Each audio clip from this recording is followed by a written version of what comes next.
축구협회가 제시마치 감독을 놓친 이후에 결국 귀네슈 감독을 선택할 예정이다 라는 기사가 올라오고 있는데, 어떤 내용이냐면 단독 기사로 귀네슈 감독이 국가대표팀 차기 사령탑으로 유력하다 라는 이야기가 올라왔어요. 조금 더 자세하게 살펴보면 축구계의 관계자는 대한축구협회가 귀네슈 감독을 최우선 순위로 이제는 올리고 협상을 진행 중인데, 협상은 빠른 속도로 진척되고 있다 라고 전했습니다. 그리고 이어서 귀네슈 감독은 전력강화위원회가 뽑은 최종 4명의 후보에 있었던 인물이고요. 일단 귀네슈 감독도 한국 사령탑을 맡으려는 의지가 강하기 때문에 이른 시일 내 협상이 마무리될 수도 있다 라고 전했습니다. 우리 축구협회가 유력한 최종 후보 4명 정도를 정해서 모두 외국인 감독으로 정했었고, 1순위가 제시마치였다. 그리고 최종 후보 안에 귀네슈 감독도 있었다 라는 이야기가 있었죠. 근데 이제 지금 돌아가는 상황을 보면 일단 제시마치 감독을 놓쳤고, 그리고 르나르 감독은 이미 최종 후보에 들지도 않았었고 아예 만나고 오지도 않았죠. 브루노 라스도 위약금이 발생하기 때문에 데려올 수가 없고, 세아브라 감독도 당연히 팀과 재계약을 했기 때문에 오기가 힘들어요. 그리고 어제 보여드렸던 것처럼 카사스 감독도 이미 이라크 대표팀이 올림픽까지 맡기는 형태가 되고 있습니다. 그래서 카사스도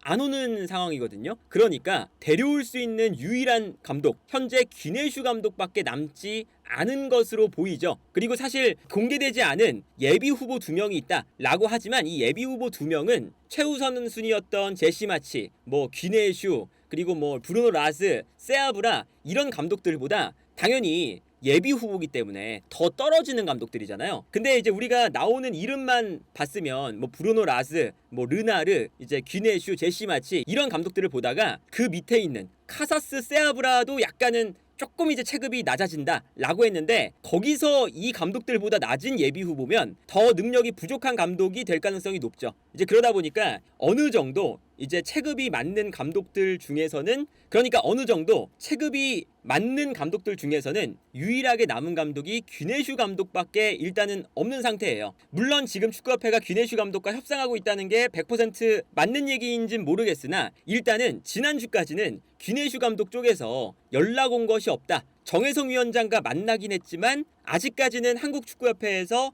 연락을 주지 않았다 라고 알려져 있었죠. 그러다가 이제 제시마치 감독과의 협상이 아예 그냥 틀어져 버리면서 데려올 감독이 지금 하나도 없는 상태에서 부랴부랴 이번 주에 귀네슈 감독에게 접근을 하고 있는 거거든요. 그런데 일단 귀네슈 감독이 온다면 장점과 단점이 분명히 공존합니다. 일단 단점은 축구협회가 나이 때문에 귀네슈 감독을 약간 꺼려한다고 알려져 있었잖아요. 분명히 그런 나이도 우리가 고려를 해야 되는 대상이긴 해요. 왜 그러냐? 귀네슈 감독이 현재 71살이고 2년 뒤에 우리가 2026년 월드컵을 할 때는 73살입니다. 분명히 고령의 나이라고 할 수가 있고요. 물론 이제 베시타스 감독, 이제 클럽팀 감독을 맡았었기 때문에 클럽팀 감독이 국가대표팀보다 훨씬 더 체력 소모가 심하죠. 그런 걸 감안했을 때는 작년 10월까지도 베시타스에서 감독을 했던 사람인데 6개월 정도가 지났다고 해서 더 일정이 널널한 대표팀으로 왔을 때 체력적인 문제가 발생한다 라고 할 수가 있느냐,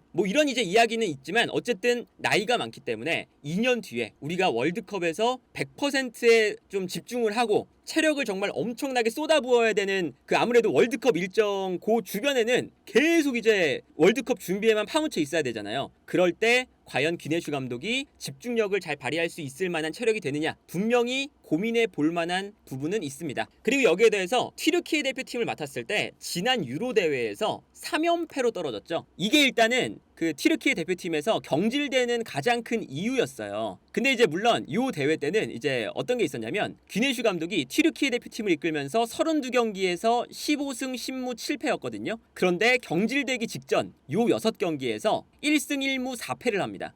그러니까 패배가 4번 있었어요. 근데 튀르키예 대표팀에서 7번밖에 패배를 하지 않았죠. 그리고 심지어 유로 예선에서 프랑스를 잡았었습니다. 그래서 이제 그때 당시에 화제가 되었던 게 튀르키예가 프랑스를 잡았다, 그리고 이제 그 잡은 감독이 우리에게 친숙한 귀네슈 감독이다 라는 게 화제가 실제로 되었었거든요. 그런데 정작 유로 대회에서 귀네슈 감독이 본인들이 하던 조금 더 이제 적극적인 성향의 축구를 약간 이제 밀어두고 본선에 들어가니까 뭐 이탈리아 만나고 스위스 만나고 웨일스 만나고 이러니까 약간 밸런스를 유지하려는 좀 소극적인 성향으로 변했어요. 그러다 보니까 본인들이 하는 축구의 약간의 흐름을 잃어버리면서 3연패를 기록했거든요. 그래서 이제 뭐 마지막 굵직한 그 국제 대회에서의 성적은 좋지 않다는 건 분명히 우리가 좀 고민해봐야 될 지점이기도 합니다. 그리고 어쨌든 경기를 보면 굉장히 유동적인 전술을 쓰기 때문에 이제 우리 대표팀의 강점 중에 하나가 이선 자원들이 여러 포지션에서 뛸 수 있는 선수들이 많거든요. 이재성, 황인범, 손흥민, 황희찬, 이강인,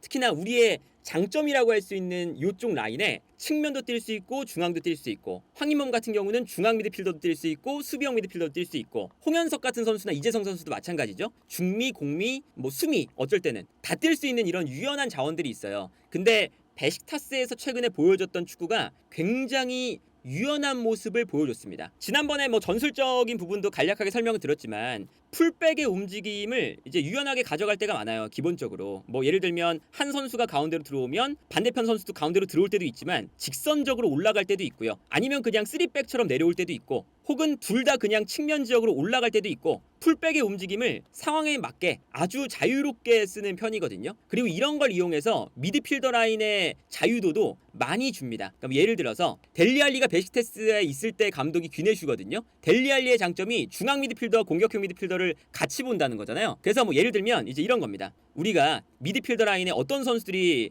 이제 차기 감독이 쓸지 모르겠지만 황인범 선수가 한 자리에 있잖아요. 제 생각에는 황인범 선수가 귀네슈 감독이 온다면 가장 큰 수혜자 중에 한 명이 될 가능성이 있어요. 일단 베시타스에서 이제 어떤 선수를 미드필더 라인에 썼냐면 젤송 페란데스라는 선수를 썼거든요. 이 선수가 누구냐면 토트넘에 있었던 선수인데, 이 선수가 중앙 미드필더, 수비형 미드필더, 공격형 미드필더를 모두 보는 선수죠. 이 선수의 움직임을 활용해서 황인범 선수의 움직임을 약간 예상을 해본다면 이런 겁니다. 풀백이 가운데로 들어오기 때문에 미드필더 라인 앞에 있던 황인범이 수비 라인 앞을 보호하고 있다가 공격으로 전환하는 순간 올라가게 되겠죠. 그래서 순간적으로 공격형 미드필더 라인에 한 명의 선수가 추가가 됩니다. 이거는 이제 뭐 황인범 선수가 클린스만 감독이 있을 때도 이런 플레이를 보여줬는데, 클린스만 감독 때는 황인범의 뒤쪽을 보호하는 선수가 없었죠. 근데 이제 베시타스에서 귀네슈 감독의 축구를 보면 풀백을 가운데로 옮기면서 미드필더에 있는 선수 한 명을 공격적으로 올리는, 그게 이제 젤송 페란데스고, 이 선수가 수비형 미드필더, 공격형 미드필더를 모두 보는 선수니까 황인범 선수가 이 역할을 맡을 가능성이 있다. 뭐 아니라면 사실은 정우현 선수도 그 역할이 가능하고요. 이재성 선수도 이 역할이 가능하죠. 약간 미드필더 라인에 있다가 순간적으로 올라갔다 내려갔다 하는 역할. 그러니까 뭐 황인범 선수뿐만 아니라 이렇게 이재성, 황인범, 뭐 정우현, 홍현석, 그리고 이강인도 사실은 미드필더 라인에서 마요르카 때 중앙 미드필더도 보고 공격형 미드필더도 보고 측면도 보는 이런 다재다능한 선수가 됐잖아요. 요 미드필더 라인의 다재다능한 선수를 아마 귀네슈 감독은 잘 살려 쓰지 않을까 싶어요. 그래서 뭐 예를 들면 아까 말씀드렸던 것처럼 풀백이 가운데로 들어오면 미드필더 한 명이 좀 올라간다거나, 아니면 둘 다 풀백이 좀 들어왔을 때 미드필더가 다 올라가는 경우도 좀 있더라고요. 그리고 이제 뭐 측면에서도 재밌는 건 뭐냐면 이제 공격 라인에 벤투 감독처럼 스위칭 플레이를 매우 좋아하는 감독이거든요. 그래서 이제 측면에도 이강인, 황희찬, 뭐 손흥민, 이재성 공격 라인의 선수들이 측면과 중앙을 다 보잖아요. 그러다 보니까 뭐 예를 들면 이강인 선수가 가운데로 들어올 때 풀백이 직선적으로 올라간다거나 이렇게 플레이가 될 때도 있고요. 아니면 뭐 측면에서 황희찬이 벌려줄 때 풀백이 가운데로 들어온다거나, 이렇게 풀백과 측면 풀백의 움직임도 이제 들어오는 것과 나가는 거 다양하게 쓸 수도 있고, 그리고 측면에 선수가 들어오면 가운데 선수가 측면으로 나가거나, 혹은 이제 뭐 아까 말씀드렸던 것처럼 가운데로 풀백이 들어오면 미드필더가 오히려 측면으로 빠져준다거나, 이러한 형태로 일단 스위칭 플레이를 많이 가져갈 것으로 예상은 됩니다. 그래서 어쨌든 이제 귀네슈 감독이 나이를 좀 떠나서 이제 경기 자체를 몇 경기 돌려보면 일단 유연한 사고를 가진 감독이구나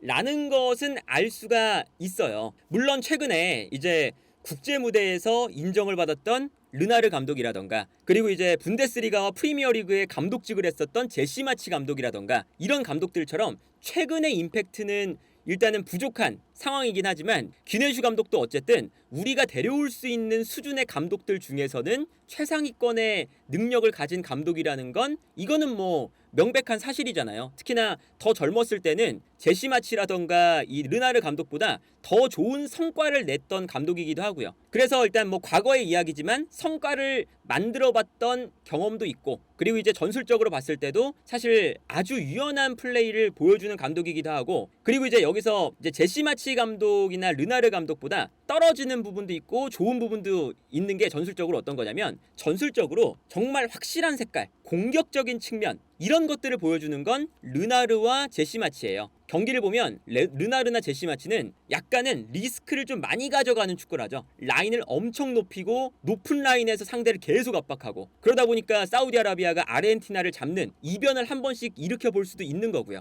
찰츠부르크가 리버풀 상대로 그 황희찬이 반다이크를 넘어뜨리는 그런 경기를 또 펼칠 수도 있는 거고. 그런데 그런 리스크가 큰 축구가 이제 잘못 발현이 되면, 제시마시 감독도 잘츠부르크 이후에 라이프치히에서 실패를 했고요. 리즈 감독으로도 사실 실패했어요. 그러니까 이런 리스크가 강한 축구는 리스크 관리가 안 되는 순간 성적이 안 나온다는 단점이 따라오는 거거든요. 근데 귀네슈 감독은 반대로 이제 이런 너무 리스크한 축구를 하지는 않습니다. 유연한 사고를 가진 감독이라고 말씀을 드렸잖아요. 그러다 보니까 정말 모든 선수가 스위칭 플레이도 하고 자유롭게 움직이는 편인데, 그래도 너무 극단적으로 가진 않는, 밸런스를 어느 정도는 맞추면서 이제 축구를 할 때가 많아요. 근데 이제 그러다 보니까 유로에서는 본인들이 하던 조금 더 이제 공격적인 방식이 아니라 밸런스에 조금 신경을 쓰다가 이도저도 아닌 축구를 중요한 순간에 최근엔 했었죠. 그래서 당연히 귀네슈 감독이 세계 최고의 감독 이런 건 아니기 때문에 이런 단점들도 분명히 있지만 유연한 플레이를 가져갈 수 있고, 그리고 이제 우리 축구협회가 계속 그 클린스만 감독 때의 실패 원인을 밸런스를 못 잡았다라는 키워드를 계속 쓰거든요. 황선홍 감독도 임시 감독 시절에 밸런스를 좀 잡고 싶다, 임시 감독 때이지만 이런 이야기를 했어요. 뭐 제시마시 감독이나 르나르 감독이 밸런스를 아예 못 잡는다, 그런 건 아니지만 그 클린스만 감독은 공격 축구를 선호하면서 수비 라인은 같이 안 올리는, 밸런스를 유지하지 못하는 그냥 공격 숫자만 많은 축구를 했거든요. 그런데 귀네슈 감독은 클린스만 감독에 비해서는 당연히 훨씬 더 좋은 감독이고 밸런스를 맞출 수 있는 감독이기 때문에 우리가 이제 그 밸런스가 안 맞아서 김민재 선수가 막 요르단 공격수들에게 휘둘리는 그런 장면이 나왔던 거잖아요. 김민재라는 이 좋은 수비수가 말레이시아 공격수들 두세 명에게 막 둘러싸여서 우왕좌왕하는 그런 모습이 밸런스가 안 맞아서 나왔는데, 황인범이 너무 올라가 있다 보니까 황인범이 이제 중원에서 공간을 넓게 커버를 해야 되고, 이재성도 마찬가지였죠. 그래서 우리가 이재성, 황인범 이런 선수들이, 미드필더 라인에 있는 선수들이 유럽에 가선 잘하는데 왜 우리 국대만 오면 이렇게 못하냐, 이게 밸런스가 유지가 안 돼서 그런 측면이 강했거든요. 그런데 귀네슈 감독은 이런 밸런스 정도는 잡아줄 수 있는 감독이다 라는 건 우리가 그래도 긍정적인 부분으로 평가를 할 수가